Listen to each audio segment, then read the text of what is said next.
Hi, my name is Dustin Snow. I'm a farmer in American Samoa. I've been farming here for about 12 years. Today we're going to introduce you how to make fish hydrolysate.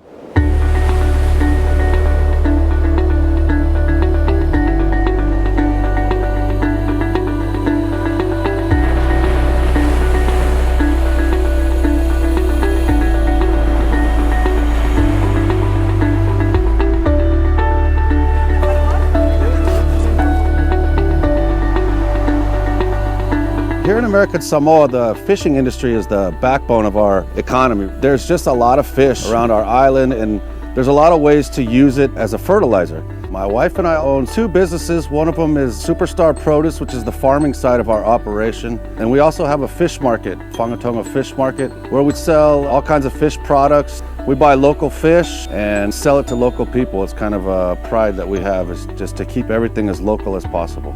So at our fish market, we have a lot of what a lot of people would refer to as waste, and we definitely don't call it waste. We use it for our farming practices. So a lot of the skin, the bones, and the kind of unusable fish waste that is generated from processing fish, we actually turn it into fish hydrolysate and animal feed here at our farm.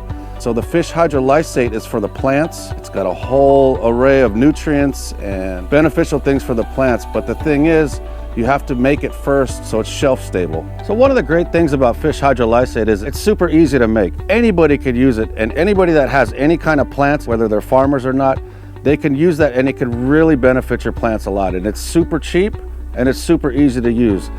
The process of making fish hydrolysate is very simple. You'll need a bucket or a jar with a lid, container that could be used for mixing, brown sugar or raw sugar, and a scale.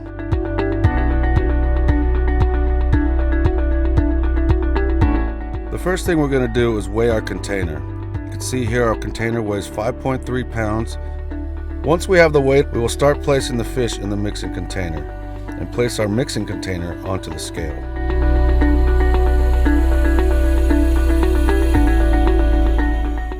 You can see here that our fish weighs 16.7 pounds. Now we can subtract the weight of the mixing container from the overall weight of the fish. We see that this equals to 11 pounds of fish, which means it will be around 11 pounds of brown sugar or raw sugar. It's that simple. The next step is to mix the sugar with the fish. Try to mix the sugar into the fish as thoroughly as possible. After mixing the sugar and the fish together, our next step is to place the mixture into a clean jar or bucket. So I'll take this sugar and I'll put a layer on top. If you notice, I saved a little bit of sugar from what we weighed up to the equal parts. This is called a cap. You basically just put it on the top, and it kind of helps to seal everything in there. You would want that to sit for at least 2 weeks. I usually wait at least 1 month. There's 2 ways to do it when it goes to administering, or actually 3 ways, but the 2 major ones is to use what we call a 3-finger pinch, which is just about what you can hold like that, and mixing it into your water, and then administer that to your plants directly. The other way is to grab a 3-finger pinch, just grabbing about what you can with 3 fingers, and you put that directly on to the soil of your plant and then water it in.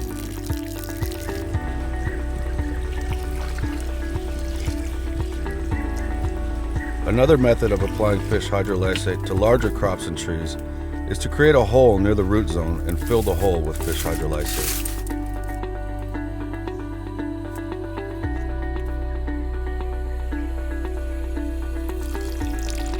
So a lot of our local farmers and small scale farmers to medium scale farmers, I think they could really benefit from fish hydrolysate a number of ways.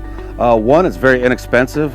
If you can still have a quality crop and you could save money by making it, you wouldn't have to rely on high-cost fertilizers that come from off-island. The microbial aspect of it, it feeds all the microbiology that's in your soil to keep your soil alive. So that microbiology feeds off of all these nutrients that are in the fish hydrolysate. So there's nitrogen, there's potassium, and there's phosphorus that are all elements inside of a fish.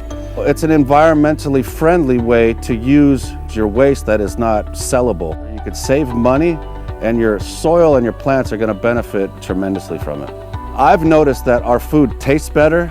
The plants are more robust and strong. There's a lot of calcium inside of fish that converts right into your plants. And you can really tell as a farmer that they grow very strong, healthy, and fast by using fish hydrolysate. Being resourceful is part of Pacific Island heritage. Producing fish hydrolysate is just one way that local farmers are breaking free from import dependence. Farmers are creatively upcycling local waste into valuable products that have a variety of benefits, saving both money and our environment. Fishing is central to American Samoa culture, as is local resilience. As more farms move to using local fish hydrolysate fertilizers, farmers will save money and increase crop yields, reusing a widely available local resource. The circular economic process grows independent food security right here in the islands of American Samoa.